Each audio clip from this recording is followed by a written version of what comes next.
اعوذ باللہ من الشیطان الرجیم بسم اللہ الرحمن الرحیم الف لام میم اللہ لا الہ الا هو الحی القیوم۔ اللہ نہایت رحمت والے بے حد رحم فرمانے والے کے نام سے۔ اللہ ہے، اس کے سوا کوئی معبود نہیں، خود زندہ سب کو قائم رکھنے والا۔ بسم اللہ الرحمن الرحیم۔ یہ سورۃ آل عمران مدنی صورت ہے۔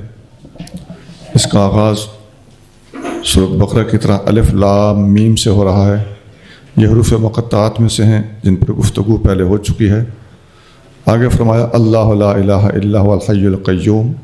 یہ وہی الفاظ ہیں جو سورۃ بقرہ میں آیت الکرسی کے آغاز میں گزر چکے ہیں۔ اللہ اسم ذات اور لا الہ الا ہو کلمہ توحید، الحی القیوم اللہ تعالیٰ کے دو صفاتی نام ہیں۔ اور یہ سورۃ آل عمران کی ابتدائی آیتیں، ان کی شان نزول یہ ہے کہ امام بہقی نے اپنی سند کے ساتھ نقل کیا ہے کہ رسول اللہ صلی اللہ علیہ وآلہ وسلم نے نجران کے عیسائیوں کو خط لکھا تھا۔ اس خط کا آغاز اس طرح تھا: بسم الہ ابراہیم و اسحاق و یعقوب، ابراہیم، اسحاق اور یعقوب کے معبود کے نام سے۔ ابتدا میں یہ الفاظ لکھنا ایک خاص حکمت عملی کے تحت تھا۔ جن لوگوں کو دعوت دینا مقصود تھی وہ ان ہستیوں پر ایمان رکھتے تھے، اور نبی کریم صلی اللہ علیہ وآلہ وسلم اپنا بھی ان ہستیوں پر ایمان رکھنا ظاہر فرما رہے تھے۔ یہ تبلیغی حکمت عملی تھی۔ آگے الفاظ ہیں: میں محمد النبی رسول اللہ صلی اللہ علیہ وسلم الی اسقف نجران و اہل نجران سلم انتم۔ یہ خط محمد نبی اور رسول اللہ صلی اللہ علیہ وسلم کی طرف سے ہے، نجران کے اسقف اور اہل نجران کی طرف۔ سلم انتم، تم سلامت ہو۔ وانی احمد علیکم الہ ابراہیم و اسحاق و یعقوب، میں تمہاری طرف ابراہیم، اسحاق اور یعقوب کے معبود کی حمد لکھ کر بھیجتا ہوں۔ اما بعد، یہاں سے خط کا متن شروع ہوتا ہے: فانی ادعوکم الی عبادت اللہ من عبادت العباد، میں تمہیں بندوں کی عبادت چھوڑ کر اللہ کی عبادت کی طرف متوجہ ہونے کی دعوت دیتا ہوں۔ وادعوکم الی ولایت اللہ من ولایت العباد، میں بندوں کی ولایت چھوڑ کر اللہ کی ولایت کی طرف دعوت دیتا ہوں۔ فإن ابیتم، اگر تم نے انکار کیا، فالجزیۃ، تو دوسرا آپشن جزیہ دے کر ہمارے ماتحت رہنے کا ہے۔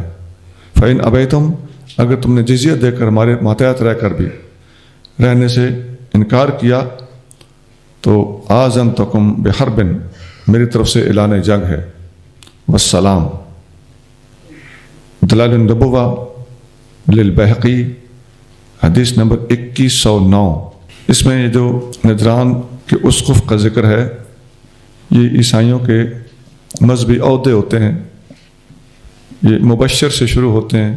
سب سے پہلا جیسے ابتدائی خادم ہوتا ہے چرچ کا، وہ مبشر ہوتا ہے۔ اسی طرح یہ بڑھتے ہیں، اوپر پادری ہے، بشپ ہے، اسقف ہے، آرچ ڈیکن ہے، پوپ ہے۔ یہ ان کے عہدے اور ان کی رینکنگ ہوتی۔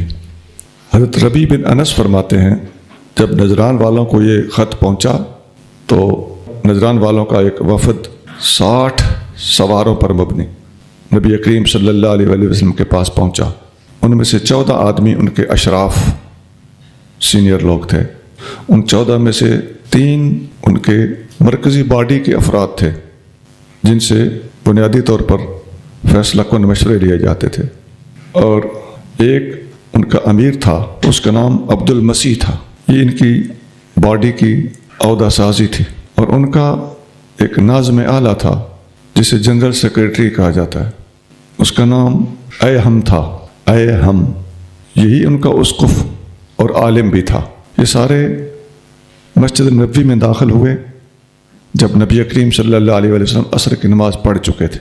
اس وفد نے بہترین کپڑے اور بہترین چادریں اوڑھی ہوئی تھیں، جبے تھے، اوڑھنیاں تھیں، بڑے حسن و جمال کے ساتھ سج دھج کر مدینہ شریف پہنچے۔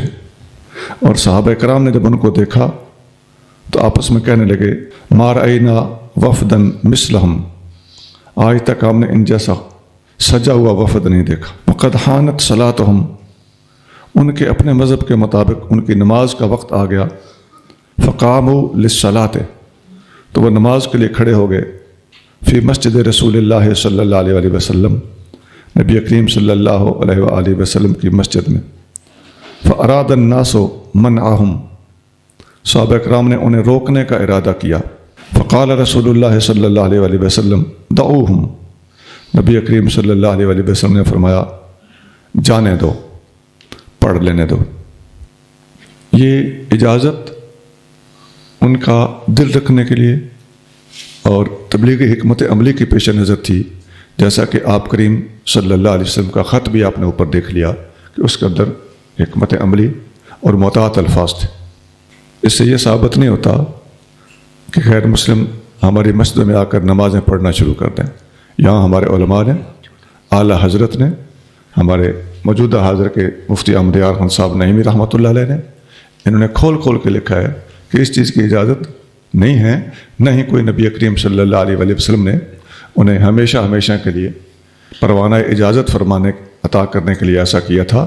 یہ آقا صلی اللہ علیہ وسلم کا ان سے درگزر تھا، مہمان تھے، گھر آئے ہوئے تھے، نماز، علماء نے لکھا ہے کہ نماز وہ شروع کر چکے تھے جب آقا کو اطلاع پہنچی، تو اب توڑوانا چھڑوانا اور اس قسم کا رویہ اختیار کرنا حکمت عملی کے خلاف تھا۔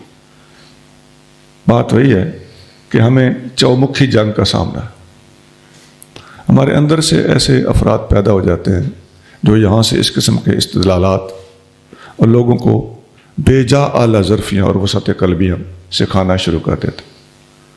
بھائی ایسی کوئی صورتحال بن جائے تو صورتحال کو موقع محل کے مطابق ڈیل کرنا یہ ایک الگ بات ہے، اور جواز کا فتویٰ ہی دے دینا یہ ایک الگ بات ہے۔ ایک آدھ بار ایسا ہوا ہو تو یہاں اعلیٰ حضرت نے بڑی خوبصورت باتیں لکھی ہیں، یہ تفصیلی فتویٰ اعلیٰ حضرت کا فتاوی رضویہ میں موجود ہے۔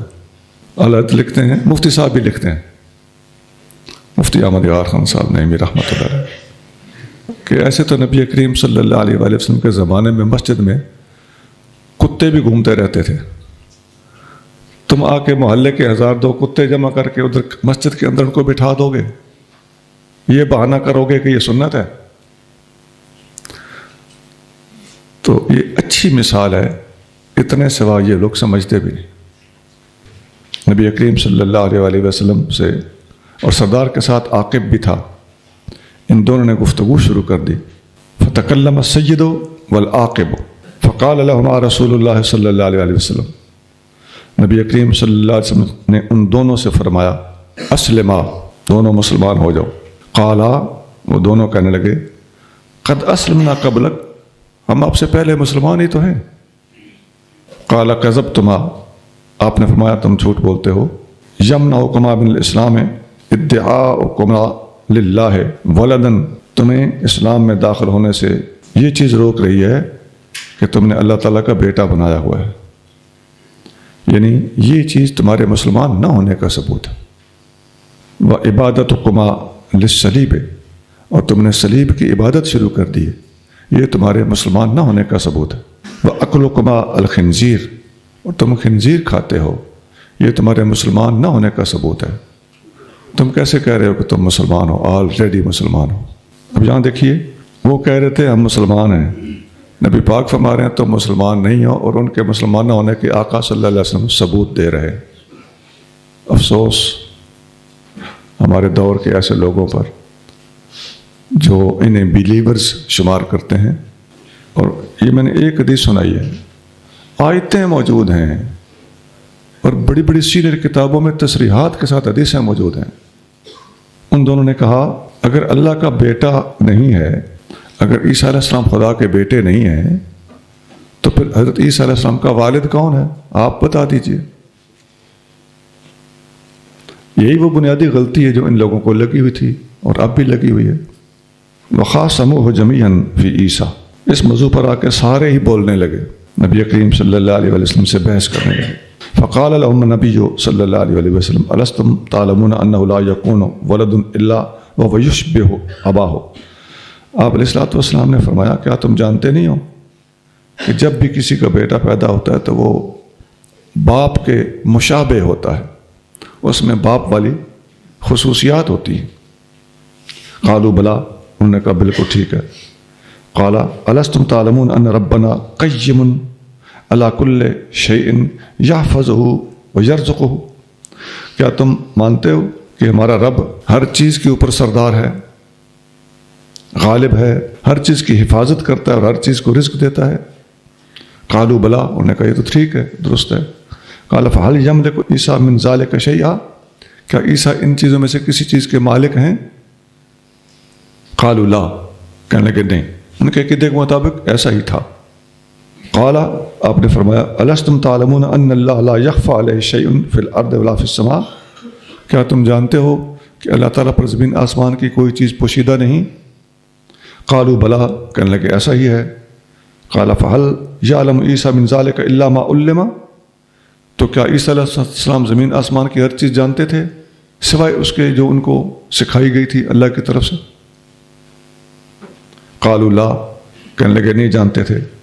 قال فإن ربنا صور عیسیٰ فی الرحم، اللہ تعالیٰ نے رحم کے اندر عیسیٰ علیہ السلام کی صورت بنائی. هو الذی یصورکم فی الارحام کیف یشاء وربنا لا یاکل ولا یشرب. اور عیسیٰ علیہ السلام کو والدہ کے بطن اقدس میں اللہ تعالیٰ نے جیسی صورت چاہی دے دی، اور ہمارا رب لا یاکل ولا یشرب، نہ کھاتا ہے نہ پیتا ہے. قالوا بلا، کہنے لگے کیوں نہیں. قال الستم تعلمون ان عیسیٰ حملته امه كما تحمل المرأة ثم وضعته كما تضع المرأة ولدها؟ کیا تم جانتے نہیں ہو کہ عیسیٰ علیہ السلام کی والدہ نے ان کو اپنے بطن اقدس میں اٹھایا، اور جس طرح کہ عام عورتیں اٹھاتی ہیں تو پھر ان کو جنم دیا جیسا کہ دوسری خواتین اپنے روٹین کے ساتھ جنم دیتی ہیں. ثم غذی کما یغذی الصبی، پھر ان کو غذا دی گئی، دودھ پلایا گیا جیسا کہ ہر بچے کو پلایا جاتا ہے. ثم کان یطعم ویشرب ویحدث، پھر آپ کھانا کھاتے تھے، پانی پیتے تھے اور بول براز کرتے تھے. قالوا بلا، کہنے لگے کیوں نہیں، یہ سب ٹھیک ہے. قال فکیف یکون ھذا کما زعمتم؟ تو پھر یہ ساری باتیں تم مانتے ہو تو ایسی ہستی جس طرح تم نے ان کو خدا یا خدا کا بیٹا بنایا ہوا ہے، اس معیار پر کیسے پورے اتر سکتے ہیں؟ خدائی معیار پر تو ان کا خدا ہونا یہ کیسے درست ہو سکتا ہے؟ فسکتوا، وہ لوگ لاجواب ہو گئے. فانزل اللہ تعالی صدر سورۃ آل عمران، اس موقع پر اللہ تعالیٰ نے سورۃ آل عمران کی ابتدائی آیات نازل فرمائی. سورۃ آل عمران کا آغاز یہاں سے ہوا. ابن جریر میں حدیث نمبر 5186، سند اس کی حسن ہے. ابن ابی حاتم 3233 اور تفسیر بغوی میں بھی اسی آیت کے تحت ہے، جلد اول صفحہ 319. نزل عليك الكتاب بالحق مصدقا لما بين يديه وأنزل التوراة والإنجيل. اے محبوب، اس نے آپ پر حق کے ساتھ کتاب اتاری، تصدیق کرتی ہوئی اس کی جو اس سے پہلے ہے آسمانی کتابوں سے، اور اس نے اس سے پہلے تورات اور انجیل نازل فرمائی. قرآن آپ پر نازل ہوا جو اگلی کتابوں کی تصدیق کرتا ہے، اور قرآن سے پہلے تورات اور انجیل نازل ہوئی. یہ آسمانی کتابوں کے نام بھی لیے گئے ہیں اور ان کے نازل ہونے کی ترتیب بھی بتائی گئی ہے کہ پہلے تورات اتری تھی اور انجیل اس کے بعد اتری تھی اور قرآن مجید اس کے بعد اترا ہے. اس قسم کی آیتیں پہلے آپ پڑھ چکے ہیں اور متعدد مقامات پر مختلف انداز سے اللہ کریم آگے بھی ارشاد فرمائے گا. ملتی جلتی آیتیں بار بار آنا، کہیں اجمال اور کہیں تفصیل کا ہونا، اسے تصریف الآیات کہا جاتا ہے. آیات کو پھیر پھیر کے بیان کرنا. اور جہاں جہاں ملتی جلتی آیتیں قرآن شریف کے اندر وارد ہوئی ہیں، اگر کوئی قرآن شریف کا محنتی طالب علم ان ملتی جلتی آیات کے اوپر محنت کرے، انہیں ایک فہرست میں لکھ دے، دوسرے موضوع پر ملتی جلتی آیات کو دوسرے پیج پر لکھ دے، اسی طرح کسی تیسرے موضوع پر ملتی جلتی آیات کو ڈھونڈ کے اگلے پیج پر لکھ دے، تو اس طرح ایک ہی موضوع کے اوپر سارے مسئلے اور مجموعی صورتحال کو سمجھنے میں بڑی مدد ملتی ہے. اور ساتھ اس طرح تحت انڈر میں نبی کریم صلی اللہ علیہ وسلم کی احادیث مبارکہ بھی نقل کر دی جائیں تو کسی بھی موضوع پر اچھی مہارت اور سوجھ بوجھ پیدا ہو سکتی. من قبل هدى للناس وأنزل الفرقان إن الذين كفروا بآيات الله لهم عذاب شديد والله عزيز ذو انتقام. رہنمائی کرتی ہوئی لوگوں کے لیے اور حق و باطل میں فیصلہ کرنے والا قرآن اتارا. بے شک جن لوگوں نے اللہ کی آیات کے ساتھ کفر کیا ان کے لیے سخت عذاب ہے اور اللہ بڑا غالب بدلہ لینے والا ہے. یہ تورات اور انجیل اس سے پہلے نازل ہوئی، یہ ہے من قبل. اور یہ جو نزل علیک الکتاب بالحق تھا اس کی تفصیل بیان ہو رہی ہے. ہدی للناس، یہ پوری انسانیت کے لیے ہدایت. وانزل الفرقان، اور اللہ تعالیٰ جل شانہ نے فرقان نازل کیا. ان الذین کفروا بآیات اللہ، جو لوگ اللہ کی آیتوں کا کفر کرتے ہیں یا انکار کرتے ہیں، لہم عذاب شدید، ان کے لیے شدید عذاب ہے، اور اللہ تعالیٰ غالب بدلہ لینے والا ہے. اس آیت میں فرقان تمام کتابوں کو کہا گیا ہے. ہر کتاب اپنے اپنے دور میں فرقان تھی. فرقان کا معنی ہے ما فرق اللہ بہ بین الحق والباطل، ہر وہ کتاب جس سے اللہ تعالیٰ نے حق اور باطل کے درمیان فرق کیا. یعنی جمیع الکتب التی انزلہا، ساری کی ساری کتابیں جو اللہ تعالیٰ نے نازل فرمائیں. تو موقع محل کے مطابق کہیں اللہ تعالیٰ فرقان کا لفظ استعمال کرتا ہے تو ساری کی ساری کتابیں مراد ہوتی ہیں. یہاں چونکہ ساری کتابوں کا ذکر تھا تو مفسرین کا قول میں نقل کر رہا ہوں کہ سب کتابوں کو بھی فرقان کہا گیا. اور کہیں نبی کریم صلی اللہ علیہ وسلم کے اوپر فرقان کے نازل ہونے کی جداگانہ تصریح ہے تو وہاں فرقان سے مراد قرآن شریف ہوگا. تو ایک لفظ کو لے کے بیٹھ نہیں جانا، موقع محل کے مطابق اس کا معنی متعین ہو جائے گا. تبارک الذی نزل الفرقان علی عبدہ، وہاں پر فرقان سے کیا مراد ہے؟ قرآن مجید مراد ہے، کیونکہ وہاں نبی پاک علیہ السلام کی تصریح موجود ہے. ان اللہ لا یخفی علیہ شیء فی الارض ولا فی السماء، بے شک اللہ پر کوئی چیز پوشیدہ نہیں زمین میں اور نہ آسمان میں. زمین آسمان میں کوئی چیز اللہ تعالیٰ سے پوشیدہ نہیں. یہی سوال نبی کریم صلی اللہ علیہ وسلم نے ملتا جلتا عیسائیوں کے اس وفد پر کیا تھا. هو الذی یصورکم فی الارحام کیف یشاء لا الہ الا هو العزیز الحکیم. وہی ہے جو تمہیں ماؤں کے پیٹوں میں صورت عطا فرماتا ہے جس طرح چاہے، اس کے سوا کوئی عبادت کے لائق نہیں، بڑی عزت والا، بہت حکمت والا. اب دیکھتے آ رہے ہیں یہی وہ چیزیں تھیں جو نبی کریم صلی اللہ علیہ وسلم نے حضرت عیسیٰ علیہ السلام کی الوہیت کی نفی اور ان کی ابدیت کے اس بات کے لیے نجران کے عیسائیوں کے وفد کے سامنے سوال کے طور پر اٹھائی تھی، اور ان سوالات کے جواب میں وہ لاچار ہو چکے تھے. هو الذي أنزل عليك الكتاب منه آيات محكمات هن أم الكتاب وأخر متشابهات فأما الذين في قلوبهم زيغ فيتبعون ما تشابه منه ابتغاء الفتنة وابتغاء تأويله وما يعلم تأويله إلا الله والراسخون في العلم يقولون آمنا به كل من عند ربنا وما يذكر إلا أولو الألباب.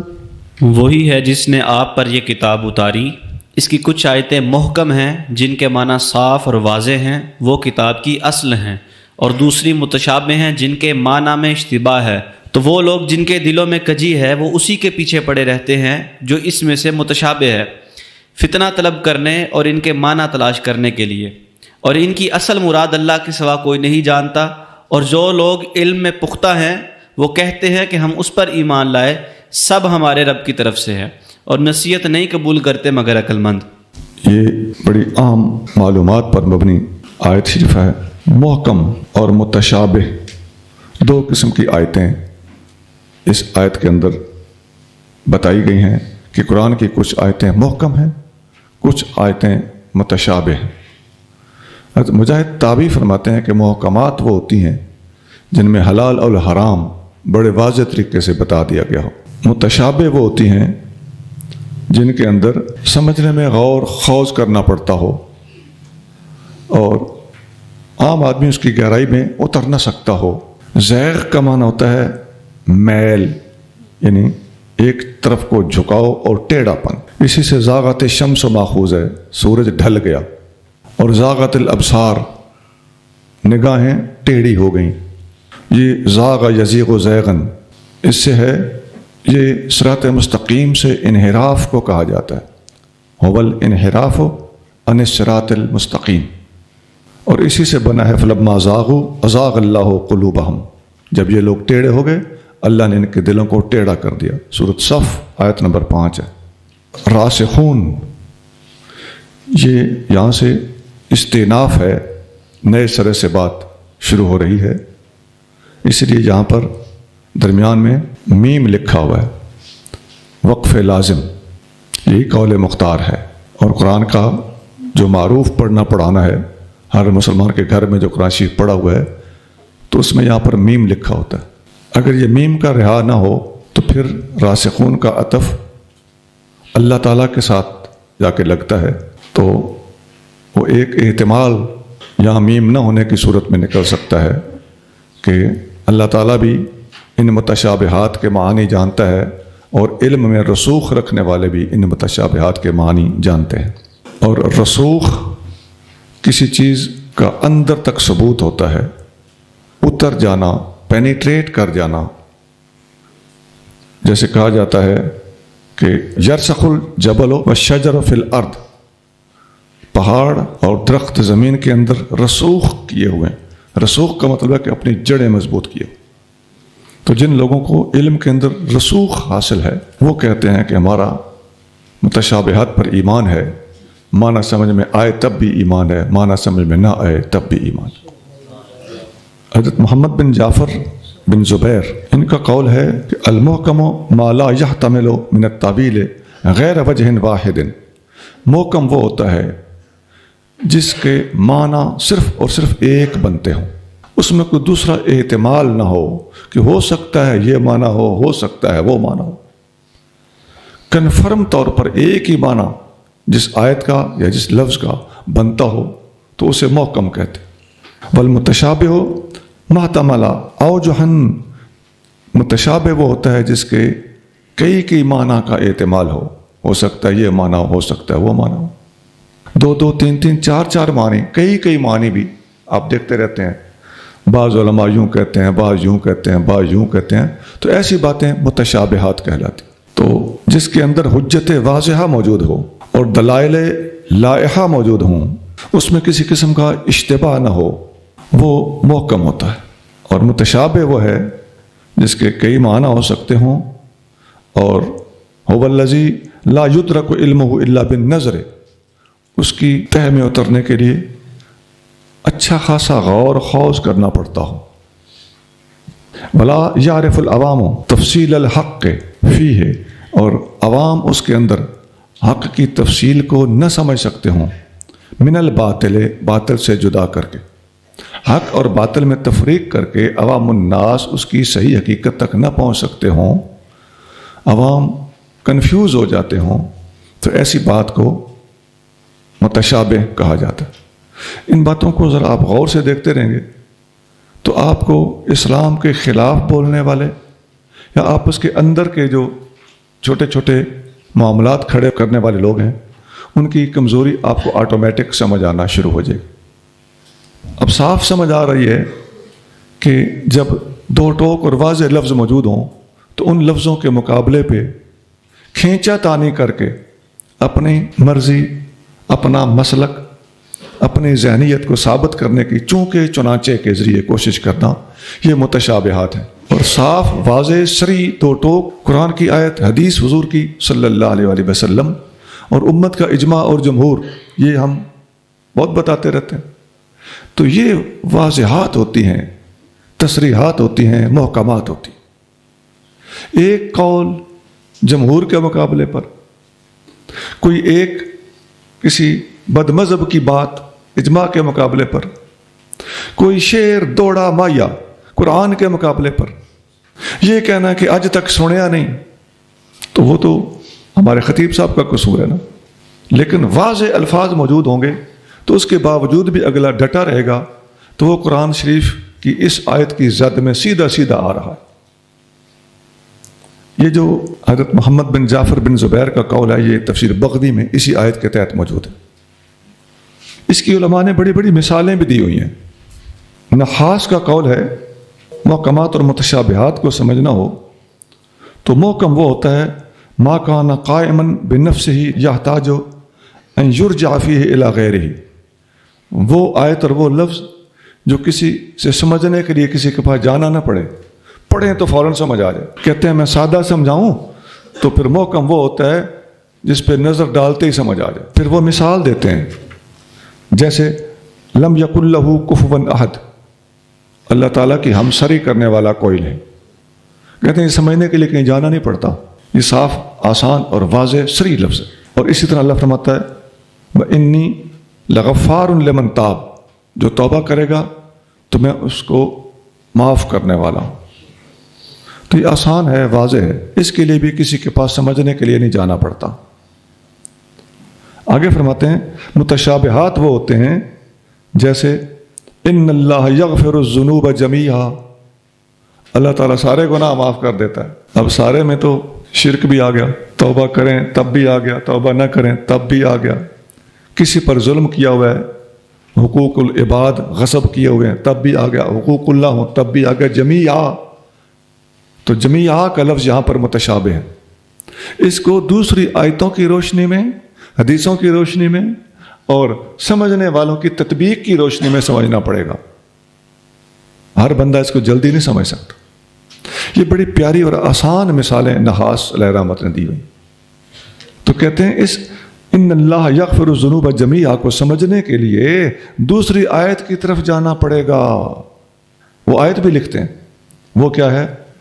وَإِنِّي لَغَفَّارٌ لِمَن تَابَ، میں اسے معاف کروں گا جو توبہ کرے گا۔ تو پہلی آیت میں کیا تھا؟ توبہ کرے نہ کرے، بظاہر یہ محسوس ہو رہا تھا، تو یہ احساس ہی اس کے اندر پائے جانے والے تشابہ کی وجہ سے تھا۔ دوسری آیت کو ساتھ جب رکھا تو صورتحال واضح ہو گئی۔ فرماتے ہیں ابھی بھی واضح نہیں ہوئی، تیسری آیت پڑھو۔ تیسری جگہ اللہ تعالیٰ فرماتا ہے ان اللہ لا یغفر ان یشرک بہ، اللہ تعالیٰ شرک کو معاف نہیں کرتا۔ یہ تفسیر قرطبی میں نحاس کا یہ قول اسی آیت کی تفسیر میں ہمارے پاس جو نسخہ ہے جلد 4 ہے، صفحہ 14 ہے۔ اب ایمانداری سے سوچئے کہ محکم اور متشابہ علماء نے صحیح سمجھانے کی کوششیں کی ہوئی ہیں کہ نہیں؟ اچھا، یہ جو نجران کا وفد آیا ہوا تھا، اس سے جو ڈسکشن ہوئی اس کی ایک مثال علماء نے بیان کی ہے کہ یہ متشابہات کے پیچھے پڑے رہتے ہیں۔ وذالک انہم یعنی النصارى قالوا لرسول اللہ صلی اللہ علیہ وآلہ وسلم الست تزعم ان عیسیٰ کلمۃ اللہ وروح اللہ، انہوں عیسائیوں نے کہا تھا کہ کیا آپ مانتے نہیں ہیں کہ عیسیٰ علیہ السلام کلمۃ اللہ بھی ہیں، وروح منہ، اور اللہ کی روح بھی ہیں، روح اللہ بھی ہیں۔ اب یہ الفاظ واقعی قرآن میں موجود ہیں۔ تو قال بلا، نبی کریم صلی اللہ علیہ وسلم نے فرمایا بالکل ایسا ہی ہے۔ قالوا فحسبنا، کہنے لگے بات ختم، آپ لوگوں نے مان لیا ہمارا موقف۔ فانزل اللہ، اس وقت اللہ تعالیٰ نے یہ آیت نازل کی فاما الذین فی قلوبہم زیغ فیتبعون ما تشابہ منہ ابتغاء الفتنۃ، جن لوگوں کے دلوں میں کھوٹ ہے، ٹیڑھا پن ہے، صراط مستقیم سے ہٹے ہوئے، وہ اس طرح کی باتوں سے ٹانگ اڑانے کی کوشش کرتے۔ یہاں یہ متشابہات قرار دیے گئے، اور محکم کیا ہے؟ اوپر جو آپ پڑھ کے آئے ہیں لم یکن لہ کفوا احد، قل هو اللہ احد، لا الہ الا اللہ، لقد کفر الذین قالوا ان اللہ ثالث ثلاثہ، لا تقولوا ثلاثہ، مت کہو خدا تین ہے۔ صاف لفظ ہے کہ نہیں؟ تو محکمات قرآن میں موجود ہیں، ان کی نظر اس پہ جاتی ہے جو متشابہ، جس میں تشکیک پیدا ہو سکتی ہو، جس کے ذریعے سے لوگوں کو سوچوں میں ڈالا جا سکتا ہو۔ لاہور میں 1984 میں وہ بندہ فوت ہو گیا تھا، وہ ماہنامہ نکالتا تھا طلوع اسلام، تو اس نے اپنے ماہنامے میں ایک مضمون شائع کیا، سوچا کرو۔ اب آپ بھی ذرا سوچئے کہ وہ جو کہہ رہا ہے سوچا کرو کیا کہنا چاہتا ہے. وہ لوگوں کو واضح لفظوں کے ہوتے ہوئے کنفیوز کرنا چاہتا ہے. اسی طرح جب آپ دیکھیں کہ ایک آدمی کے پاس قرآن کے صاف لفظ ہیں اور دوسرے کے پاس چونکہ چنانچہ ہے، ایک بندے کے پاس صاف حدیث ہے اور دوسرے کے پاس کوئی ٹوٹا پھوٹا قول ہے، ایک کے پاس امت کا اجماع ہے اور اس کا مقابلہ کرنے والے کے پاس کسی معتزلہ کا کوئی جملہ، کوئی لفظ، کوئی وہ بھی مؤول قول ہوتا ہے. جب آپ ایسی صورتحال سمجھیں تو آپ سمجھ جائیں کہ صاف لفظوں والا حق پر ہے اور اس قسم کی ٹوٹی پھوٹی باتیں لے کے گھومنے پھرنے والا اور بعض اوقات شعر و شاعری اٹھا کے پھرتے ہوتے ہیں. ایک شعر مشہور کر دیا نا، عوام سے ہاتھ اٹھوا اٹھوا کے وہ پڑھایا، تو وہ دراصل آپ لوگوں کے عقیدے کو تباہ کر رہا ہوتا ہے. تو یہ ہے اہل علم کی سوچ کا رخ. فقیر نے ایک کتاب لکھی ہے ختم نبوت کے موضوع پر، ہیرا پھیری نہیں چلے گی. آپ سمجھ گئے ہوں گے کہ کیا بات ہے. ہمارے پاس ختم نبوت پر کیا ہے؟ محکمات. ان کے پاس کیا ہے؟ وہی ہیرا پھیریاں، متشابہات کو پڑھ پڑھ کے لوگوں کو کنفیوز کرنا ہیرا پھیری ہے. متشابہات تو بہرحال قرآن حدیث میں بھی ہو سکتے ہیں نا، لیکن ہیرا پھیری کس چیز کا نام ہے؟ ان لوگوں کے اس رویے کا نام ہیرا پھیری کہ یہ متشابہات کا سہارا لیتے. قرآن کہتا ہے میرا محبوب آخری نبی ہے، بات ختم ہو. یہ کیا کہیں گے؟ نہیں حضور آخری ہوں تو پھر حضور کے آگے پھر حضور کا فیض جاری نہیں ہوا، یہ تو کوئی گل نہ ہوئی. یہ کیا ہے؟ یہ ہے اپنے طرف سے عقل مندی، سینہ زوری. اور ایک میں نے ختم نبوت کی مثال دی ہے. عزیزان گرامی، دنیا کے ہر مذہب کے پاس اسلام کے خلاف اس قسم کی ہی باتیں ہیں. ہندو کہتے ہیں تمہارے قرآن میں ہمارا نسخ موجود ہے. نسخ، تناسخ ہندوؤں کا ایک عقیدہ ہے. ان کا کہنا ہے کہ پوری دنیا میں صرف 1 کروڑ روحیں ہیں، وہی روٹیٹ کر رہی ہیں، گھومتی پھرتی رہتی ہیں. بندے مر گئے، دوبارہ وہی روحیں نیا جنم لے کر پیدا ہوتی رہتی ہیں، اچھی ہوتی ہیں. سابقہ زندگی، پہلا جیون، اس کو وہ جیون بولتے ہیں. پہلا جیون اچھا ہوتا ہے تو دوسرا جیون جس کو وہ جنم بھی کہتے ہیں، دوسرے جنم میں وہ کسی اچھے آدمی کی شکل میں دوبارہ روح ظاہر ہوتی ہے. اگر پچھلے جیون میں وہ بد کردار تھی تو دوسرے جنم میں یا دوسرے جیون میں وہ کسی اپنی برائیوں کے لیول کے غلط برے جانور کی شکل میں ظاہر ہوتی ہے.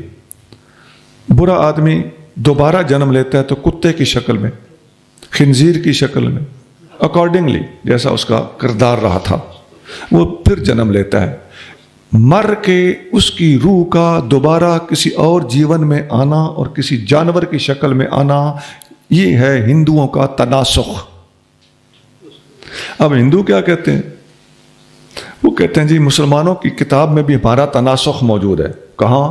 کہتے ہیں وہ جو انسان بندر بن گئے تھے، ابھی آپ نے پڑھا نا پہلے سے پارے، کونوا قردۃ خاسئین، کہنے لگے لو ہمارا عقیدہ ثابت ہو گیا. یہ ہے. محکمات کیا کہتی ہیں اور متشابہات ان کی کیا کہتی ہیں؟ محکمات کہتی ہیں کہ جب بندہ مر جاتا ہے تو اللہ کی بارگاہ میں جا کر حساب کتاب دینے کے لیے حاضر ہوتا ہے. اور متشابہات کو ڈھونڈنے والے ہیرا پھیری، یہ تو متشابہات سے بھی آگے کوئی چیز ہے. لیکن قاعدے کے اعتبار سے محکمات کے مقابلے پہ ہم لے آئیں گے تو اسی زد میں رکھیں گے. یہ کیا کرتے پھر رہے ہیں؟ اب اس کا جواب کیا ہے؟ اس کا جواب یہ ہے کہ وہ تناسخ نہیں ہے، وہ تماسخ ہے. انسانوں کی شکلیں مسخ ہوئی تھیں، نسخ نہیں ہوئی تھیں. نسخ ہوتا ہے بندے کا مر جانا، روح کا نکل جانا اور کسی اور جسم میں روح کا داخل ہو کے پھر نیا جنم لینا. وہ تو زمین آسمان کا فرق ہے. اور مسخ ہوتا ہے ادھر ہی بندے کے اندر وہی جسم بندر کا بن گیا، روح ادھر کی ادھر ہی تھی. تو جب توجہ دلائی گئی، غور کرایا گیا تو زمین اور آسمان جتنا فرق نکلا. یہ ہے ایک مثال ہندوؤں کے حوالے سے. اسی طرح یہ عیسائیوں کی مثال ابھی آپ کے سامنے ہے کہ کلمت اللہ اور روح اللہ سے استدلال کر رہے ہیں۔ قرآن کہتا ہے لا الہ الا اللہ جو موجود ہے، قل هو اللہ احد جو موجود ہے، لم یکن لہ کفوا احد جو موجود ہے، صاف لفظوں کے ہوتے ہوئے ان باتوں سے کھینچا تانی کر کے اپنا مذہب کیوں ثابت کرتے ہو؟ ان باتوں کا بھی مطلب اپنی جگہ پہ ہوتا ہے، جیسا کہ میں نے مسخ بتایا، بندروں والی آیت کا اپنا مطلب تھا، وہ ہم نے واضح کر دیا۔ یہاں بھی روح اللہ اور کلمت اللہ کا بھی کچھ مطلب ہے، آخر آیت تو قرآن میں ہے نا۔ تو ان کو ہمارا جواب کیا ہے؟ وہ جواب یہی ہے کہ اللہ تعالیٰ کی قدرت سے حضرت جبریل علیہ السلام کے دم کرنے سے وہ چونکہ حمل پذیر ہوئی تھی اماں حضرت مریم رضی اللہ تعالیٰ عنہا، تو جبریل کے دم چونکہ کلمات سے دم ہوا تھا، اس لحاظ سے ان کو کلمت اللہ کہا جاتا ہے۔ اور دم اور پھونکا چونکہ مارا گیا تھا، اس پھونکے اور دم کی وجہ سے ان کو روح اللہ بھی کہا جاتا ہے۔ پھونک کو عربی میں روح کہتے ہیں، اس لحاظ سے ان کو روح اللہ کہا گیا ہے۔ پھونکے کو روح، نفس، یہ لفظ بولے جاتے ہیں۔ ہوا کو روح بھی کہتے ہیں، ان التیا روح الصبا یومن الی ارض الحرم۔ تو یہ لغت کے اعتبار سے لفظوں کا استعمال ہے۔ قرآن شریف نے ان لفظوں کا استعمال کہیں لغوی اعتبار پر کیا ہے اور کہیں حضرت جبریل علیہ السلام کے دم کی وجہ سے ان لفظوں کا اطلاق کیا ہے۔ تو ان لوگوں کو ایک جو پہلے میں نے آپ کو کل پرسوں بھی بتایا تھا، اندھے کو اندھیرے میں بڑی دور کی سوجی، مطلب پرست لوگ مطلب پرستی کرنا شروع کر دیتے ہیں، اور ان کے مقابلے پر ہمارے پاس محکمات موجود ہوتی ہیں۔ اب میں نے آپ کے سامنے ختم نبوت کے منکرین ہوں، حضرت عیسیٰ علیہ السلام کو خدا ماننے والا ٹبر ہو، اور اواگون اور تناسخ کے قائل ہندوستانی ہوں، ان سب کا میں نے ایک ایک مثال دے کر آپ کے سامنے پوری کوشش سے واضح کیا ہے کہ ان لوگوں کے پاس کھینچا تانی ہے، ہیرا پھیریاں ہیں، متشابہات ہیں، اور قرآن کے ماننے والوں کے پاس محکمات موجود ہیں۔ یہی چیز آپ کے مسئلے کی سطح پر بھی کارگر ہے۔ آپ کے پاس صاف لفظ ہوں گے کہ نبی کریم صلی اللہ علیہ وآلہ وسلم کے بعد اس امت میں افضل ترین ابو بکر و عمر ہے۔ دوسروں کے پاس کھینچا تانیاں ہوں گی، اگر یوں ہوتا تو یوں ہونا تھا، اگر یوں ہوتا تو یوں ہونا تھا۔ آپ مطالعہ والے لوگ ہیں، غور کر لینا۔ تصریحات ہمارے پاس ہیں، شفاف لفظ ہوں گے، یہ لفظوں میں کھینچا تانی کریں گے یا کوئی نہ کوئی شعر دوڑا لے کر آ جائیں گے، یا ہاتھ کھڑے کروا کے لوگوں کا ذہن خراب کیا ہوا ہو۔ اسی طرح حضرت امیر معاویہ رضی اللہ تعالیٰ عنہ کے بارے میں بھی آپ کو صاف حدیثیں ملیں گی۔ یہ اس کے بعد اپنے اندازے اور متشابہات سے کام لے کر، سمجھ سے بالا تر چیزوں سے کام لے کر ایسی باتیں کریں گے کہ اگر وہ اعتراض ان پر بنتا ہے تو وہی اعتراض اللہ کے کئی دوسرے پیاروں پر بھی ان کے مخالفین بناتے ہیں۔ وہ اس کی مثالیں تاریخ کے اندر واضح موجود ہیں۔ ہم ان دونوں کو غلط کہتے ہیں۔ جو اعتراض جس رنگ میں کسی صحابی پر ہوتا ہو، ہم اس اعتراض کرنے والے کو بھی غلط کہیں گے، اور اسی انداز سے، اسی طرز استدلال سے کام لیتے ہوئے، اسی طرح کے متشابہات کا سہارا لیتے ہوئے اگر کوئی اعتراض اہل بیت اطہار پر کرتا ہوگا، ہم اس کا بھی اسی طریقے سے رد کریں گے۔ اور اہل سنت چلتے ہیں تو محکمات پر چلتے ہیں۔ سیدنا علی المرتضیٰ رضی اللہ تعالیٰ عنہ کو جو لوگ چوتھا خلیفہ بھی نہیں مانتے تھے، میں نے پرسوں بتایا تھا، اصل خارجی وہ تھے، وہ چوتھا خلیفہ نہیں مانتے تھے۔ ان کے پاس بھی اسی قسم کے دلائل ہیں جو یہ لوگ لے اٹھائے پھرتے ہیں شیخین کے خلاف۔ تو شیخین کے خلاف جو دلائل لیے پھرتا ہے، جس زور سے اور ہمت سے ہم اس کا رد کرتے ہیں، اس بندے کا رد بھی ہم اسی زور اور ہمت سے کرتے ہیں جو ختنین کی محبت کا انکار کرتا ہے اور سیدنا عثمان غنی اور علی المرتضیٰ کی بے ادبی کے راستے ڈھونڈتا ہے۔ اور ان کے ہم درمیان ہیں، ہم ان چاروں کے احترام کرنے والے اور دست بستہ غلام ہیں۔ باقی کسی کے پاس جو کچھ بھی ہے، بدگمانیاں، اپنے اندازے ہیں، یہ طریقہ ٹھیک نہیں تھا، یہ انداز ٹھیک نہیں تھا، یہ چہرہ مرجھا گیا تھا، اور یہ آواز آہستہ نکلی تھی، القاب تھوڑے لگائے تھے، اس قسم کی باتیں ہوں گی۔ واقعی باضمیر آدمی ان باتوں پہ غور کرے، اور حسن ظن کو اندر جانے دے. وہ آتا ہے اندر جانے کے لیے لیکن بدگمان اس کو دھکا دے دیتا ہے. تو انشاءاللہ تعالی معاملات بالکل سیدھے ہیں, صاف ہیں. اور اصول میں نے ہر لحاظ سے ثابت کرنا تھا کہ دنیا بھر کے وہ غیر مسلم مخالفین اسلام متشابہات کا سہارا لیتے ہیں اور مسلمانوں کے پاس اللہ تعالیٰ کے دیے ہوئے محکمات موجود ہیں. یہ میں غیر مسلم اقوام کی بات کر رہا ہوں. بالکل اسی طرح مسلکی سطح پر بھی روافض اور خوارج دونوں کے پاس خالص متشابہات ہوتے ہیں اور لوگوں کو کنفیوز کرنے والی باتیں ہوتی ہیں اور سوچا کرو جیسے جملے ہوتے ہیں, جبکہ مسلمانوں کے پاس اہل سنت کے پاس ان کے مقابلے پر تصریحات, واضحات, محکمات, بینات ہوتی ہیں. امام قرطبی رحمۃ اللہ علیہ نے اس پر ایک لمبا مضمون لکھا ہے. اسی مقام پر امام قرطبی لکھتے ہیں کہ فی قلوبہم زیغ, جن کے دلوں میں ٹیڑھا پن ہوتا ہے.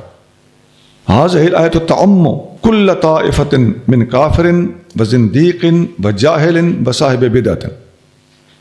یہ میں نے اس لیے آخر میں سنانا ضروری سمجھا ہے کہ اس آیت سے جو میں نے آپ کے سامنے دو قسم کے طبقے رکھے ہیں, ایک ورڈ لیول پر, دوسرا مسلکی لیول پر. یہ سب باتیں پہلے علماء نے کی ہوئی. امام قرطبی لکھتے ہیں کہ جن لوگوں کے دلوں میں کھوٹ ہے, ٹیڑھا پن ہے, تو یہ آیت یہ عام ہے, یہ اپنے گھیرے میں اور دائرے میں لیے ہوئے ہے. کس کس کو؟ کل طائفۃ من کافر, کافروں کا ہر گروہ. دیکھیے میں نے 3-4 گروہ آپ کو سنائے بھی ہیں. امام قرطبی لکھتے ہیں ہر گروہ کفار کو اپنی لپیٹ میں لیے ہوئے یہ آیت. وزندیق, اور ہر قسم کے زندیقوں کو, وجاہل, ہر قسم کے جاہل کو, وصاحب بدعت, ہر قسم کے بدعتی کو. تو اندرونی بیرونی سارے آ گئے کہ نہ آ گئے؟ وَإِنْ كَانَتِ الْإِشَارَةُ بِهَا فِي ذَلِكَ الْوَقْتِ إِلَى نَصَارَى نجران. اگرچہ بظاہر اس وقت اس آیت کے اندر نجران کے عیسائیوں سے ڈسکشن اور گفتگو ہو رہی تھی, لیکن آیت کی وسعت ہر غلط فرقے, ہر غلط مذہب, ہر غلط دین کی طرف. آگے پھر لکھتے ہیں کہ یہ لوگ ڈھونڈتے ہیں تشکیک فی القرآن وادلال العوام, قرآن کے اندر شکوک و شبہات کھڑے کرنے والی سوچ لے کر قرآن کو پڑھتے ہیں اور عوام کو گمراہ کرنے کی کوششیں کرتے ہیں. عوام کا لفظ دیکھیں.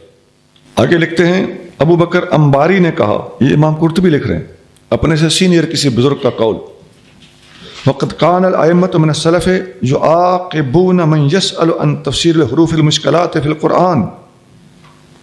اگلے زمانے کے بزرگ قرآن کے اندر مشکلات الحروف فی القرآن ان کی بحث کرتا ہوا کسی عام آدمی کو دیکھتے تو اس کو سزا دیتے, اس سے ڈانٹتے تھے.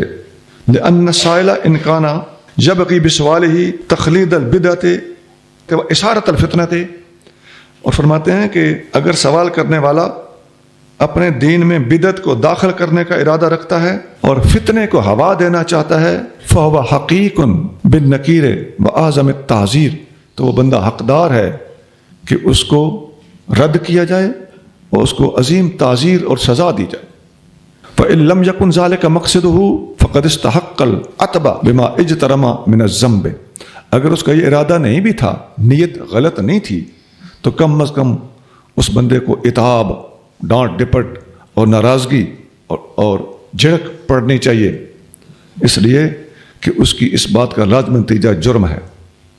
اذ اوجد للمنافقین الملحدین فی ذلک الوقت سبیلا الی ان یقصدوا ضعفۃ المسلمین بالتشکیک والتدلیل فی تعریف القرآن عن مناہج التنزیل وحقائق التاویل. اور منافق ملحد اس زمانے کے یہ راستہ ڈھونڈتے ہیں اور کمزور مسلمانوں کو شکوک و شبہات اور گمراہی کا شکار کرنے اور قرآن کے اندر تحریف کرنے اور قرآن کے نازل ہونے کا جو اصل منہج ہے اور تعویل کے جو حقائق ہیں ان سے ہٹ کر تحقیق پیش کرنے کی کوشش کرتے ہیں, تو وہ لوگوں کے اندر گمراہی پھیلاتے ہیں. آگے یہ لمبی بحث ہے. حضرت عمر فاروق رضی اللہ تعالیٰ عنہ کے بارے میں آگے لکھتے ہیں کہ ان کے زمانے میں سبیغ نامی ایک آدمی مدینہ شریف میں پہنچا تو وہ قرآن کی متشابہات کے بارے میں سوالات کرنے لگا. تو یہ بات حضرت عمر فاروق تک پہنچی. فبعث الیہ عمر فاحضرہ, عمر فاروق نے اس کے پاس پیغام بھیجا اور اسے اپنے سامنے حاضر کرایا. وقد اعد له اراجین من اراجین النخل, آپ نے اس کے پہنچنے سے پہلے کھجور کی ٹہنی کی چھڑیاں تیار کر رکھی تھی. فلما حضر قال له عمر، جب وہ آیا تو عمر فاروق نے اس سے پوچھا من انت، تم کون ہو؟ قال انا عبد اللہ الصبیغ، کہنے لگا میں عبداللہ صبیغ ہوں. آپ نے فرمایا انا عبد اللہ عمر، میں عبداللہ اللہ کا بندہ عمر ہوں. ثم قام علیہ، پھر فاروق اعظم کھڑے ہو گئے. فضرب راسہ بارجون فشجہ، اس کے سر پہ وہ چھڑیاں مارنا شروع کر دیں، اسے زخمی کر دیا. ثم تابع ضربہ حتی سال دم علی وجہہ، پھر دوسری لاٹھی سے مارنا شروع کر دیا حتیٰ کہ اس کا سر سے خون اس کے چہرے پہ آنے لگا. فقال حسبک یا امیر المومنین، اس نے کہا یا امیر المومنین اب بس کر دیجیے. فقد واللہ ذہب ما کنت اجد فی راسی، میرے دماغ میں جو فطور تھا خون کے گرنے سے وہ ٹھیک ہو گیا. عزیزان اکرامی، میں نے بھی اللہ کو جان دینی ہے، آپ نے بھی اللہ کو جان دینی ہے. جو میں آج آپ کو مضمون بتا رہا ہوں آپ کی زندگیاں سنوارنے کے لیے کافی. اسلام کے خلاف، اہل سنت کے خلاف جتنی شرارتیں موجود ہیں، خدا کی عظمت کی قسم آج کے اس مختصر سے لیکچر میں ہر شرارت کا جواب موجود ہے. اما عائشہ صدیقہ رضی اللہ تعالی عنہا روایت کرتی ہیں رسول اللہ صلی اللہ علیہ وسلم یہ آیت پڑھی هو الذی انزل علیک الکتاب منہ آیات محکمات ہن ام الکتاب وأخرى متشابہات. یہی آیت آقا نے پڑھی اور پڑھ کے فرمایا فَأَمَّا الَّذِينَ فِي قُلُوبِهِمْ زَيْغٌ فَيَتَّبِعُونَ مَا تَشَابَهَ مِنْهُ ابْتِغَاءَ الْفِتْنَةِ، فرمایا ابتغاء تاویلہ وما یعلم تاویلہ الا اللہ والراسخون فی العلم یقولون آمنا بہ کل من عند ربنا وما یذکر الا اولو الالباب.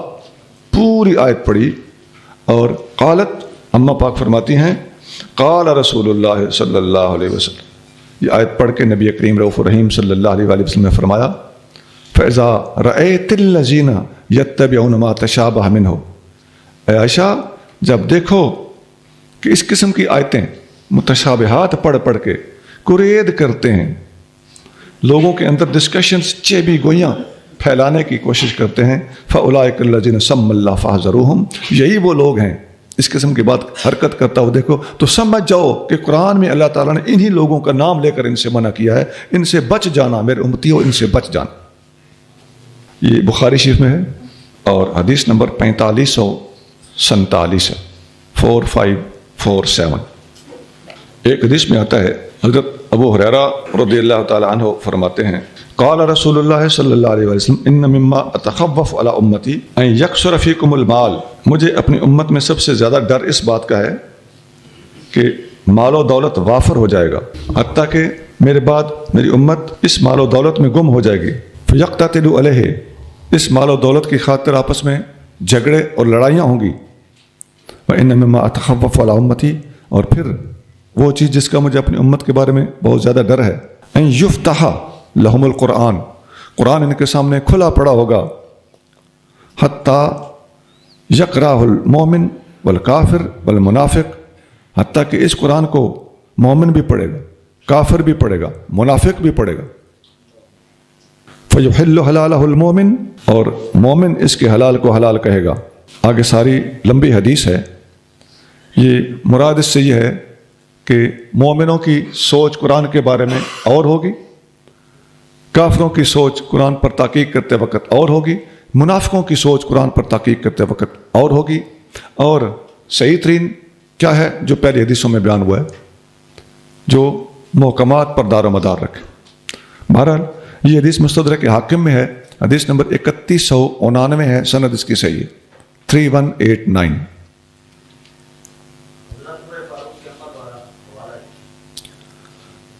قرطبی جلد نمبر 4 ہے. اسی آیت کے تحت کسی بھی تفسیر کا حوالہ ہو تو وہ حوالہ اتنا کافی ہوتا ہے کہ اس آیت کو آپ تفسیر میں ڈھونڈ لیں، کیونکہ جلدیں اور صفحے اس کے الگ الگ ہوتے ہیں. یہ آپ نے دیکھا ہوگا کسی بندے کو ایک لفظ کے معنی آتے ہیں نا، تو ہماری عوام کا بھی یہ حال ہوتا ہے، تو اس لفظ کے بارے میں وہ پوچھتا پھرے گا.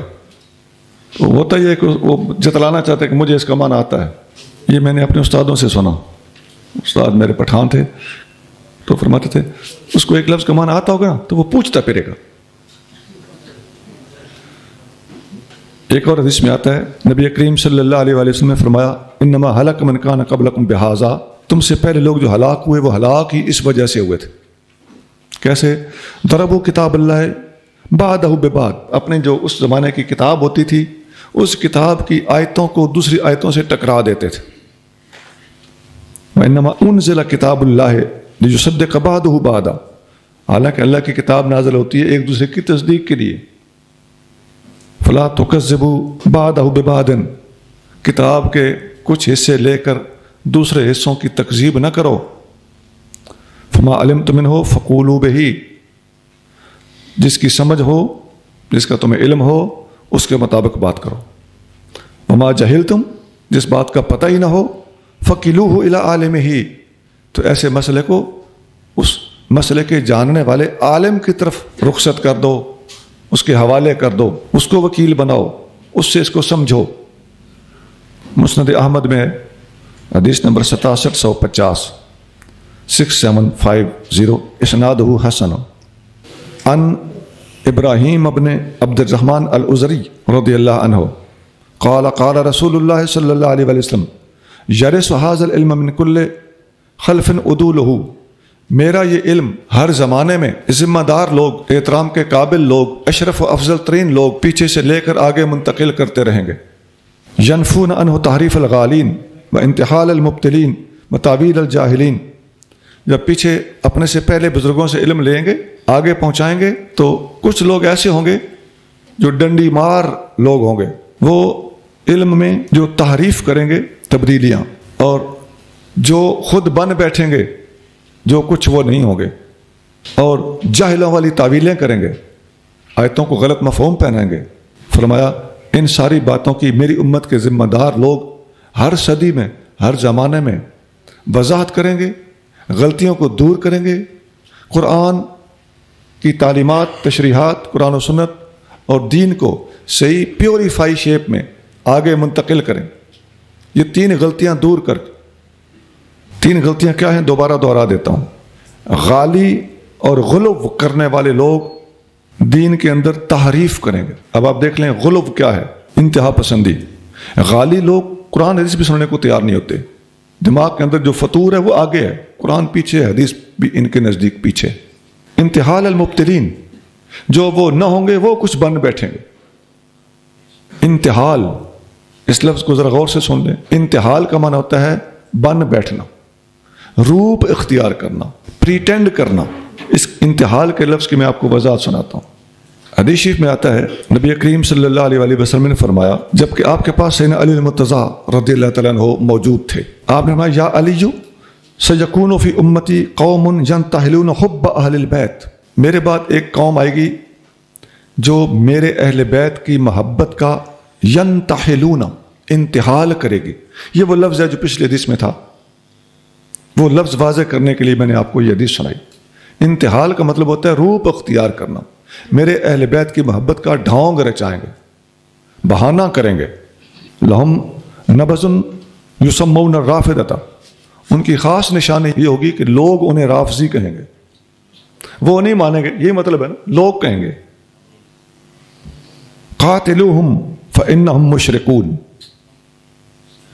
المعجم الکبیر للطبرانی 12822، طبرانی کبیر آسان لفظ اس کے لیے، سند اس کی حسن ہے. مجمع الزوائد میں بھی ہے، مجمع الزوائد حدیث نمبر 16434، 16434. تو یہ انتحال، بن بیٹھنا، ڈھونگ رچانا. امام شامی رحمۃ اللہ علیہ نے فتاوی شامی میں لکھا ہے، ان کے تھوڑا پہلے ایک قوم گزری تھی نجد کے علاقے میں، تو امام شامی ان کے بارے میں یہی لفظ لکھتے ہیں. امام شامی لکھتے ہیں کہ نجد کے کچھ لوگوں نے ینتحلون الحنابلۃ، یہ ہمبلی ہونے کا ڈھونگ رچائے ہوئے. ان کا تعلق نجد سے تھا اور یہ مسلمانوں کو قتل کرنے کے فتوے دیتے تھے، اور وہ کافروں والی آیتیں مسلمانوں پر فٹ کر کے ان کے خلاف جہاد کرتے تھے. تو ان کے لیے بھی امام شامی نے لفظ انتحال استعمال کیا ہے. ینتحلون الحنابلہ، ہمبلی ہونے کا ڈھونگ رچاتے ہیں، حالانکہ ہمبلی اہل سنت ہوتے ہیں. تو یہ بھی ان میں اپنے آپ کو ایڈجسٹ کرنے کی کوشش کرتے تھے. تو یہ لفظ واضح ہوگا کہ انتحال کا معنی کیا ہے، جو نہ ہونا وہ بن بیٹھنا. ایک اور سنیے، ورویہ ان عمر بن الخطاب ان رسول اللہ صلی اللہ علیہ وسلم قال علی عائشہ تھا، عمر فاروق رضی اللہ عنہ روایت کرتے ہیں کہ نبی کریم صلی اللہ علیہ وسلم اما عائشہ صدیقہ رضی اللہ عنہ سے ارشاد فرمایا، یا عائشہ، تو اے عائشہ، ان الذین فارقوا دینہم وکانوا شیعا، جن لوگوں نے دین کو چھوڑا اور تشیع اختیار کیا، ہم اصحاب البدع والشبہات فی ہذہ الامت، وہ اس امت کے اندر بدعتی ہیں اور شبہات والے لوگ ہیں اس امت کے اندر۔ یہ لفظ شبہات متشابہات کی بات ہو رہی ہے تاکہ ہمیں محکم اور متشابہ کا فرق پتہ چلے۔ یہ تفسیر بغوی میں جلد 2 ہے، صفحہ 84۔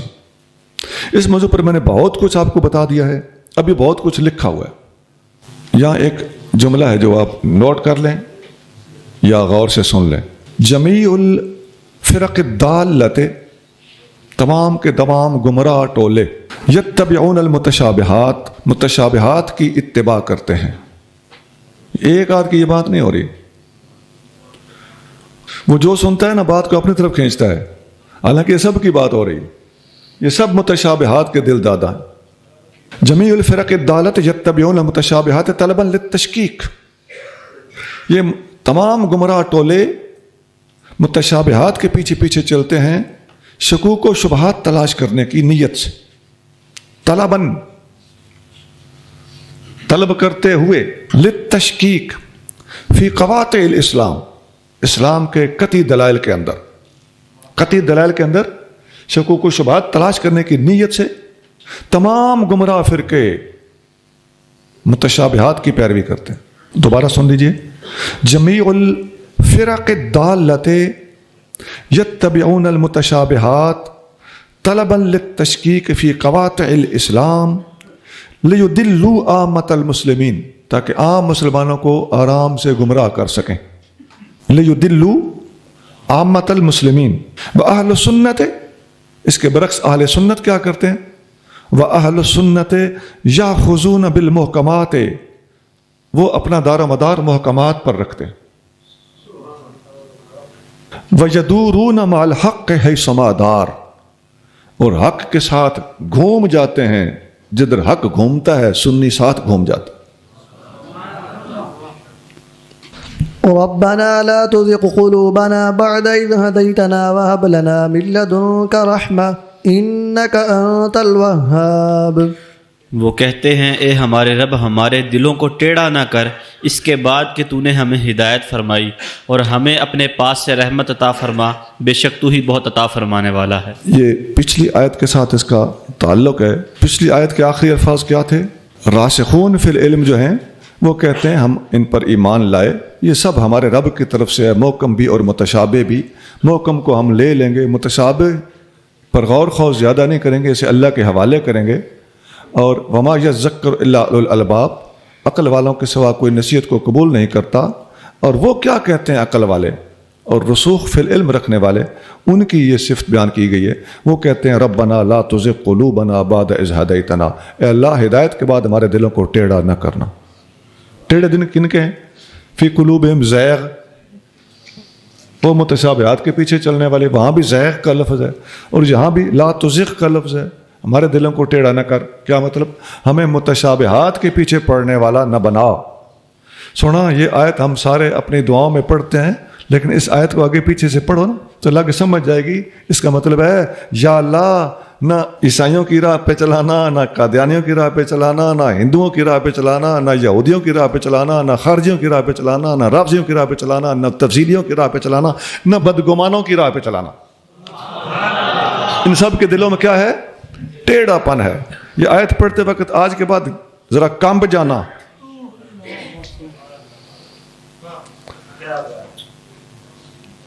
ربنا لا تزغ قلوبنا بعد اذ ہدیتنا وہب لنا من لدنک رحمہ، اور اپنے خاص فضل سے اپنے پاس سے ہمیں رحمت عطا فرما۔ ہب، عطا کر، یہ ہب کا معنی ہوتا ہے بغیر کسی بدلے کے کوئی چیز دینا۔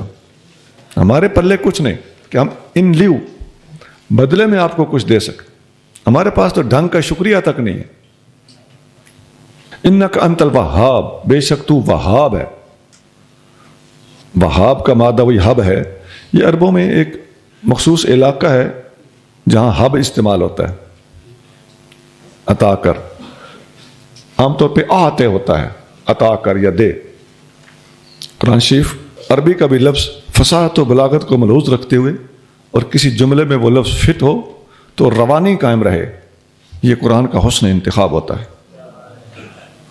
تو اس آیت کی تفسیر میں علماء نے لکھا ہے کہ حکایت عن قول الراسخین فی العلم واولی الالباب، یہ جو دعا ہے یہ علم میں رسوخ رکھنے والے اور اولو الالباب کی دعا سے حکایتاً بیان کی گئی ہے کہ وہ یہ دعا کرتے ہیں، اے ربنا لا تجعلنا، اس کا مطلب یہ ہے کہ اے بار رب ہمیں نہ بنا کالذین فی قلوبہم زیغ، ان لوگوں کی طرح جن کے دلوں میں ٹیڑھا پن ہے، ویتبعون ما تشابہ من القرآن، اور وہ قرآن کے اندر متشابہات کی پیروی میں لگے رہتے ہیں، وفیہ تعرید علی النصارى، اس میں نصارہ عیسائیوں کے اوپر چوٹ کی جا رہی ہے، الذین نزلت الآیت فیہم، جن کے بارے میں یہ آیت ڈائریکٹ نازل ہوئی تھی، ومن تابعہم، اور جو ان کی راہ پر چلے گا اس کا بھی اس آیت میں علاج کیا جا رہا ہے، کالروافض والخوارج وغیرہم۔ حضرت شہر بن حوشب کہتے ہیں قلت لأم سلمۃ، میں نے ام المومنین سیدہ ام سلمہ رضی اللہ تعالیٰ عنہا سے عرض کیا، یا ام المومنین ما کانا اکثر دعائے رسول اللہ صلی اللہ علیہ وآلہ وسلم اذا کانا عندک، جب نبی کریم صلی اللہ علیہ وسلم آپ کے پاس تشریف لاتے تھے تو آپ کے پاس آپ زیادہ دعا کون سی مانگتے تھے؟ ویسے تو کئی دعائیں نا حضور سے منقول، اور سب سے زیادہ دعا ربنا آتنا فی الدنیا حسنۃ وفی الآخرۃ حسنۃ وقنا عذاب النار، وہ پہلے آپ پڑھ کے آئے، تو آپ کے پاس آپ نے زیادہ دعا کون سی سنی؟ اماں پاک نے جواب دیا، آپ میرے پاس اکثر یہ دعا پڑھتے تھے، میں نے اکثر یہ دعا پڑھتے ہوئے حضور کو دیکھا ہے، یا مقلب القلوب ثبت قلبی علی دینک، اے دلوں کو پھیرنے والے میرے دل کو اپنے دین کے اوپر ثابت قدم رکھ دے، استقامت عطا فرما، قائم دائم رکھ۔ اماں پاک فرماتی ہیں کہ میں نے نبی پاک علیہ السلام سے عرض کیا، یا رسول اللہ مال اکثر دعائے کا یا مقلب القلوب ثبت قلبی علی دینک، یہ کیا وجہ ہے کہ آپ یہ دعا زیادہ مانگتے ہیں؟ قال، آپ نے ارشاد فرمایا، یا ام سلمۃ انہ لیس آدمی الا وقلبہ بین اصبعین من اصابع اللہ، ہر بندے کا قلب اللہ تعالیٰ کی قدرت کی 2 انگلیوں کے درمیان ہے، فمن شاء اقام ومن شاء ازاغ، جسے چاہے قائم رکھتا ہے، جسے چاہے ٹیڑھا کر دیتا ہے۔ فتلا معاذن، معاذ بن جبل نے پھر یہ آیت پڑھی، ربنا لا تزغ قلوبنا بعد اذ ہدیتنا وہب لنا من لدنک رحمہ انک انت الوہاب۔ حدیث ترمذی شریف میں ہے، حدیث نمبر 3522۔ اب یہ آیتیں پڑھ کے، جن آیتوں کی تفسیر ہو رہی ہے وہ آیتیں پڑھ کے حدیثیں وارد ہو رہی ہیں، یہ میں آپ کو بار بار الرٹ کرتا رہتا ہوں کہ ذرا غور کرتے جائیے، نبی پاک نے حدیثیں بیان کرنے میں اور صحابہ کرام رحمۃ نے حدیثیں ہم تک پہنچانے میں اور قرآن کی آیتوں کی تحت حدیثیں لانے میں کتنا کمال دکھایا ہے۔ آپ ایک چیز محسوس کر رہے ہوں گے کہ آیت پڑھ کے ہم نے ایک مسئلہ بیان کرنا ہوتا ہے، اس سے یہ ثابت ہوا، بالکل ٹھیک ہے، یہ بہت اچھی بات ہے۔ اچھا، جو کچھ ثابت ہوا وہ اگر حدیث میں موجود ہو تو پھر تو اب سننے والا ہو سکتا ہے کہ یہ تو آیت پڑھتے ہیں اور حدیثوں پہ حدیثیں لکھائے جا رہے ہیں، سونا جو مسئلہ آیت سے ثابت ہو رہا ہے وہ عین حدیث کے اندر وہی مسئلہ، یعنی حدیث فقہ کا کام بھی کر رہی ہوتی ہے۔ یہ بھی اس چومکھی جنگ کا ایک حصہ ہے، جن کے دلوں میں کھوٹ ہے، آپ مسائل بیان کریں وہ کہے گا جی حدیث نہ پڑھ دے ہی کو نہیں، آپ حدیثیں بیان کریں وہ کہے گا جی مسائل یہ فقہ کو چھوڑے بیٹھے ہیں۔ عزیزان گرامی، میں حدیثوں کے ساتھ ساتھ الگ طور پر بھی فقہ بیان کرتا ہوں، آپ سنتے آ رہے ہیں، لیکن حدیثوں کی طرف توجہ اس لیے زیادہ ہے کہ اس دور کی اہم ضرورت ہے، اور ان حدیثوں کے اندر بھی وہ فقہی مسئلہ موجود ہوتا ہے جو ہم نے قرآن سے اخذ کیا ہوا ہوتا ہے، تو 2 ریچاس ہو گئے۔ ایک اور حدیث میں حضرت عبداللہ بن عمر بن عاص بھی روایت کرتے ہیں، نبی کریم صلی اللہ علیہ وآلہ وسلم یہ دعا مانگا کرتے تھے، اور یہی اللہ تعالیٰ کے قبضہ قدرت میں بندے کا دل ہے اور وہ پھیرتا ہے۔ تو یہ ساری حدیث اور آقا کا یہ دعا مانگنا اللہم مصرف القلوب. پچھلے حدیث میں کیا تھا؟ مقلب القلوب، وہ تھی ترمذی میں.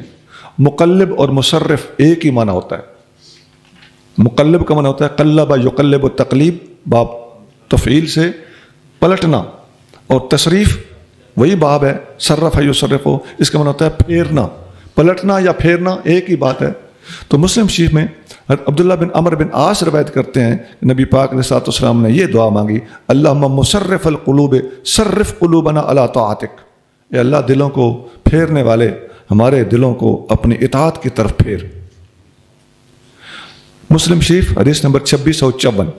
بعض نوجوان یہ سوال کرتے ہیں کہ میرا پڑھنے کی طرف، عبادت کی طرف، تلاوت کی طرف دل نہیں لگتا، چاہتا بھی ہوں کہ نیک بنوں، بنا نہیں جاتا.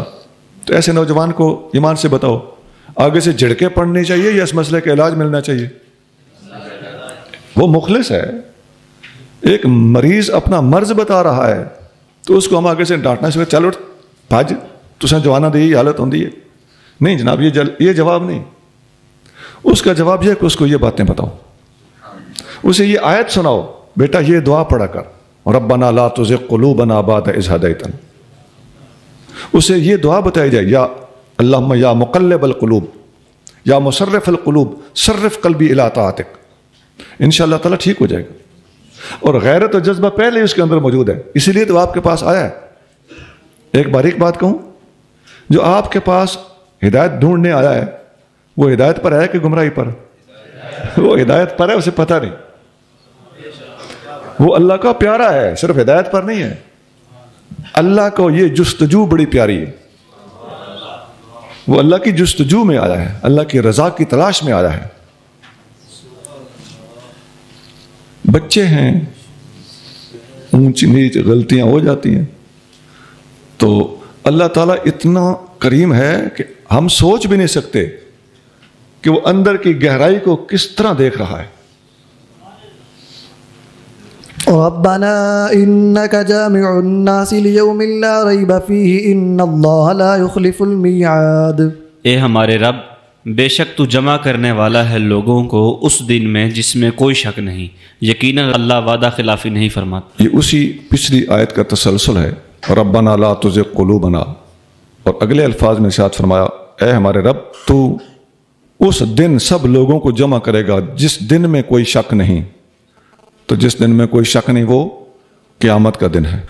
یہ الفاظ آپ کو یاد ہوگا، قرآن کے بارے میں استعمال ہوئے تھے لا ریب فیہ، اور یہاں قیامت کے دن کے بارے میں بھی لفظ ہیں لا ریب فیہ، اس دن میں بھی کوئی شک نہیں ہے. تو یہاں بھی یقین کو مضبوط کیا جا رہا ہے.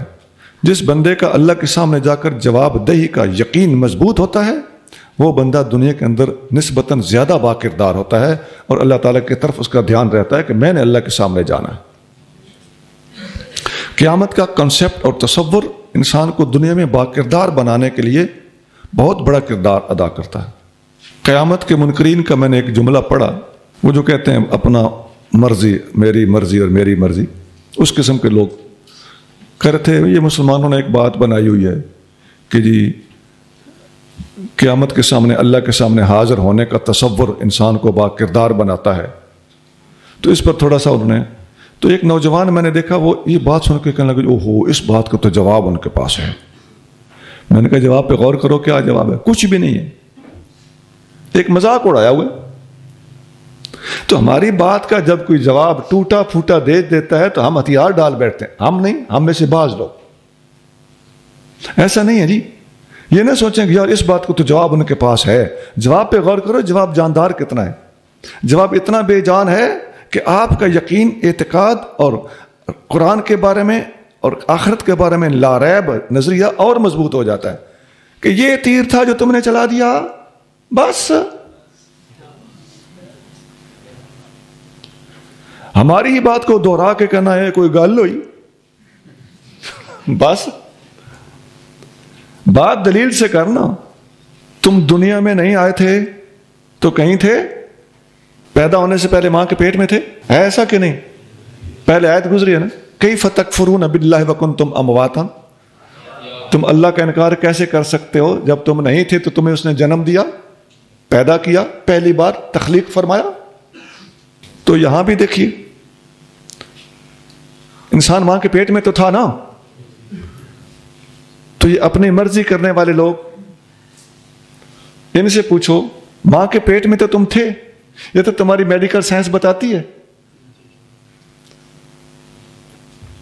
تو تمہارا جراثیم تھا، وہ باپ کے اندر تھا، جراثیم کا دوسرا پورشن ماں کے اندر تھا، دونوں جراثیم نکلے ایک ہوئے، بچے کی بنیاد پڑی، بچے کی گروتھ ہوئی، 9 ماہ تک بچہ گروتھ پاتا رہا. ہمارا سوال ہے بتاؤ تمہیں وہ 9 ماہ کا عرصہ یاد ہے؟ نہیں یاد. وہ 9 ماہ کا عرصہ تو دور کی بات ہے. تم جب تک 1.5-2 سال تک دودھ پیتے رہے تمہیں اس دوران کی باتیں یاد ہیں؟ حالانکہ تم تھے اور تمہیں یاد ہے. جب ماں کا دودھ پینا امر واقعہ ہے، ایک ریالٹی ہے، مگر تمہیں کچھ پتہ نہیں. اس سے پیچھے جاؤ، ماں کے پیٹ میں رہنا ایک امر واقعہ ہے، درست ہے، مگر تمہیں کچھ یاد نہیں. تو پھر مان لو کہ اس سے پہلے بھی ایک زندگی ہوا کرتی تھی مگر تمہیں کچھ یاد نہیں. قالو بلا اساں کنی سنیا تے کوئی گنگے ڈورے نہ سے.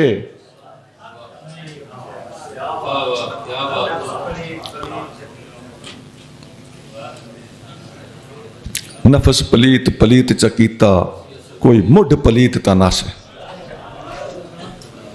اسی طرح بندہ مر بھی جاتا ہے. اب یہ فرنٹ پروسیس اور فیوچر پروسیڈنگ آپ کو بتا رہا ہوں. بندہ مر بھی جاتا ہے نا، ان سے پوچھو مرتے ہو کہ نہیں؟ مر جاتے ہیں. مر کے جل جاتے ہو یا قبر میں جاتے ہو، کچھ نہ کچھ تمہاری ڈیڈ باڈی کے ساتھ کر دیا جاتا ہے. تو ڈیڈ باڈی کہیں نہ کہیں چھپائی جاتی ہے. آگے کیا ہوتا ہے تمہارے پاس کوئی کنفرمیشن ہے؟ اندازے ہی ہے نا. اسی لیے اندازے مختلف ہیں، کوئی کچھ کہتا ہے کوئی کچھ کہتا ہے. تو پھر اسلام کے پاس یقین ہے. قرآن کہتا ہے جامع الناس لیوم لا ریب فیہ. تمہارے پاس اندازے ہیں اور اسلام کے پاس لا ریب ہے، ہمیں کوئی شک نہیں. اور میں نے پچھلی مثالیں دی ہیں، تمہیں اپنا ماضی موجود ہونے کے باوجود یاد نہیں، تو اسی طرح جناب آپ کا مستقبل بھی ایک حیثیت رکھتا ہے. وہ تو تمہیں یاد نہیں ہو سکتا کیونکہ وہ ابھی مستقبل کی اور فیوچر کی باتیں ہیں. لیکن اگر قرآن حدیث اور اسلام ان کے بارے میں پوری کنفرمیشن کے ساتھ انفارمیشن دیتا ہو تو پھر جھک جاؤ، اسلام برحق ہے. اللہ کے نبیوں نے اللہ سے باتیں پا کر، خبریں سن کر اطلاع ہمیں دی ہے. سبحان ربک رب العزت عما یصفون وسلام علی المرسلین والحمد للہ رب العالمین.